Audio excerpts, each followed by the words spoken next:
Job లేక ఇబ్బంది పడుతున్నారా? అయితే మెడికల్ కోడింగ్ మీకు మంచి ఆప్షన్. వెంటనే కాల్ చేసి కోర్సులో జాయిన్ అవ్వండి. Welcome to Suman TV. ప్రస్తుతం మనతో ఉన్నారు డాక్టరేట్ దాసరి వెంకట రమణ గారు, కేంద్ర సాహిత్య అకాడమీ అవార్డు గ్రహీత. నమస్తే సార్. నమస్కారం అమ్మా. సార్, కథల గురించి చాలా విషయాలు చెప్పారు. అసలు కథ ఎలా పుట్టింది అని చెప్పారు. కథల వల్ల పిల్లలకి సత్ప్రవర్తన కోసం ఎలాంటి కథలు చెప్పాలి, నిజాయితీగా ఉండే కథల గురించి చెప్పారు, ప్రయోజనాలు చెప్పారు, సమస్యలను పరిష్కరించే కథల గురించి కూడా కొన్ని చెప్పారు. మరి ఒక్క నిమిషంలో కూడా కథ చెప్తారని కూడా మేము విన్నాం. ఒక్క నిమిషంలో కథ చెప్పడం అనేది, అసలు కథ అంటేనే అదొక పెద్ద కథలా చెప్పాలి అని అనుకుంటారు ఎవరైనా కథ అంటే. మరి ఒక్క నిమిషంలో కథ చెప్పడం అంటే అసలు నాకే కొంచెం అది అర్థం కాలేదు. ఆ ప్రేక్షకుల కోసం 1 minute 1 story, ఒక్క నిమిషంలో ఒక కథ, అలా మాకు ఒక 5-6 కథలు చెప్పాలి ఇప్పుడు మీరు. ఒక కథని 1 నిమిషం చెప్పొచ్చు, 10 నిమిషాలు చెప్పొచ్చు, 1 గంట చెప్పొచ్చు, 3 గంటల పాటు సాగతీయచ్చు, దాన్నే ఒక రోజంతా కూడా చెప్పవచ్చు. కానీ ఏ కథని ఎంతసేపు చెబితే ఆసక్తిగా ఉండి కథ రక్తి కడుతుందో అంతసేపే చెప్పాలి. ఎక్కువ చెప్తే సాగదీసినట్టుగా అవుతుంది, బోర్ కొడుతుంది. అలాగని కొన్ని కథల్ని 1 నిమిషంలో చెప్పలేము. కాబట్టి 1 నిమిషం కథలు ప్రత్యేకంగా ఉంటుంది. ప్రతి కథలో కూడా ఒక చమత్కారం ఉంటుంది. ఆ చమత్కారము తొందరగా అర్థం కాదు. ఉదాహరణకి నా మిత్రుడు, నాతో పాటు చందమామలో కథలు రాసే మిత్రుడు కోనె నాగ వెంకట ఆంజనేయులు అని ఉన్నాడు. ఆయన మొట్టమొదటి కథ చందమామలో ఒక పేజీలో వేశారు. ఆ కథ ఏమిటి అని అంటే, జమీందారు దున్నపోతు. ఒక వర్తకుడు జమీందారును తిట్టాడు దున్నపోతు అని. జమీందారు కోపం వచ్చింది, న్యాయాధికారికి ఫిర్యాదు చేశాడు, వీడు నన్ను దున్నపోతు అన్నాడు అని. న్యాయాధికారి, అదేందయ్యా బుద్ధి లేదా నీకు, అంత పెద్ద జమీందారుని పట్టుకొని దున్నపోతాను తిడతావా, చల్ నాడు పెనాల్టీ కట్టు. ఎంత అంటాడు, 100 రూపాయలు కడతాను మహాశయ. కట్టేస్తాడు, పెనాల్టీ కడతాడు. అయ్యా, జమీందారు గారిని దున్నపోతు అని తిడితే తప్పు, 100 రూపాయలు పెనాల్టీ అన్నారు. నేను ఒక దున్నపోతును పట్టుకొని జమీందారు అని తిడతాను, మీకేమైనా అభ్యంతరమా? అబ్బే ఏమీ అభ్యంతరం లేదంటాడు. వీడు ఆ న్యాయస్థానం నుంచి బయటకు వెళ్తూ జమీందారు గారు వెళ్ళొస్తానండి అంటాడు. అంతే, కథ అయిపోయింది. ఒక నిమిషం చెప్పని అర్థం కాదు. అదేంటి అంటే, ఆ కథ చెప్తూ ఉన్నప్పుడు లీనమైపోయి ఏం జరుగుతుంది అని కొంచెం, అంటే ఒక్కొక్కరికి ఒక్కో రకంగా అర్థమవుతుంది. నేను ఈ కథ ఎక్కడైనా చెప్తూ ఉంటా కదా, ఒకడు ఆ కథ కంప్లీట్ కావడానికి ఒక సెకండ్ ముందు అర్థమైపోతుంది. అయిపోయిన తర్వాత కాసేపటికి అర్థమయ్యే వాళ్ళు కొంతమంది ఉంటారు. ఏంది ఇంట్లో ఏంది గమ్మత్తు అని అడిగే వాళ్ళు ఉంటారు. అంటే అది వాళ్ళ తప్పు కాదు, వాళ్ళు మనసు పెట్టి వినాల, అంతే. అట్లాగే విశ్వాసం అని ఒక కథ ఉంది. ఇది చాలా ఫేమస్ కథ. ఎవరు రాశారో నాకు తెలియదు. కుక్కపిల్ల తప్పిపోయింది అని కంప్లైంట్ చేశారు. తప్పిపోతే ఇన్స్పెక్టర్ గారు ఫోన్ చేస్తారు, అయ్యా మీరు కుక్కపిల్ల తప్పిపోయిందని ఫోన్ చేశారు కదండి. అవునండి, మా కుక్కపిల్ల తప్పిపోయింది, మా పిల్లలు అన్నం నీళ్ళు మానేశారు, చాలా ఇబ్బంది పడుతున్నాము. ఆ కుక్కపిల్ల కోసం ఎన్ని చోట్ల అంటే అన్ని చోట్ల వెతికాము, అసలు దొరకడం లేదండి, చాలా కాలం అయింది. అయ్యా బాబు ఎలాగైనా కనుక్కోండి అంటే ఆయన చెప్తాడు. ఒక రోజు తర్వాత మళ్ళీ ఫోన్ చేస్తాడు, మీరు కుక్కపిల్ల తప్పిపోయిందని కంప్లైంట్ ఇచ్చారు కదా, మీ కుక్కపిల్ల దొరికింది.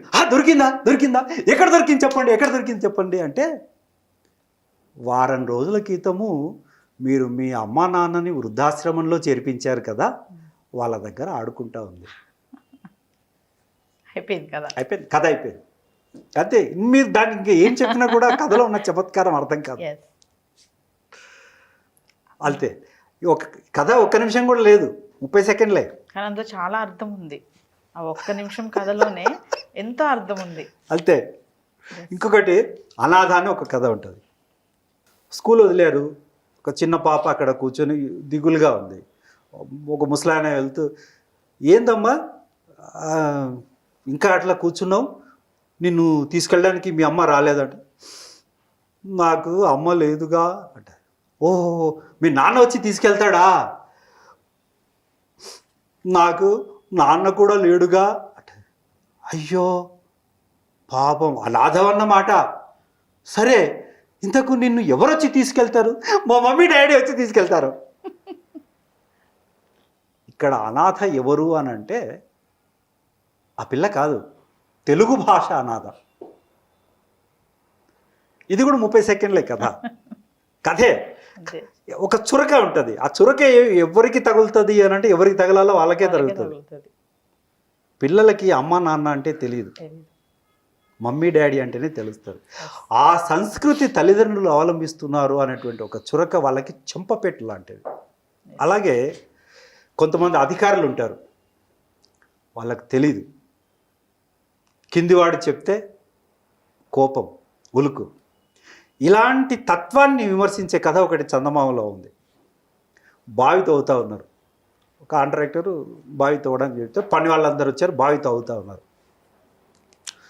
ఆ బావి తవ్వేటువంటి ఒక మేస్త్రి కాంట్రాక్టర్, అయ్యా బావి తవ్వుతాం కదండి, ఆ మట్టి బయటకు వస్తుంది కదా, ఆ మట్టి ఎక్కడ వేయాలి అంటాడు.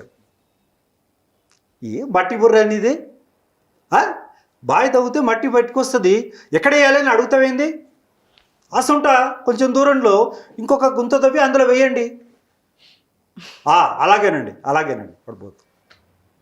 అయ్యా ఆ గుంట తవ్వుతుంటే మట్టి వస్తుంది కదా, దాన్ని ఎక్కడ ఏమంటారు? అసంట ఇంకో గుంట తీసి దాంట్లో వెయ్యండి. మంచిదయ్యా అని వెళ్ళిపోతాడు వాడు. మళ్ళీ కాసేపటికి వస్తాడు, అయ్యా అది తవ్వుతే ఊకే విసిగించమాక, ప్రతిదానికి ఒక పరిష్కారం ఉంటుంది, అవతల ఇంకో గుంత తీసేసి అందులో వేయండి.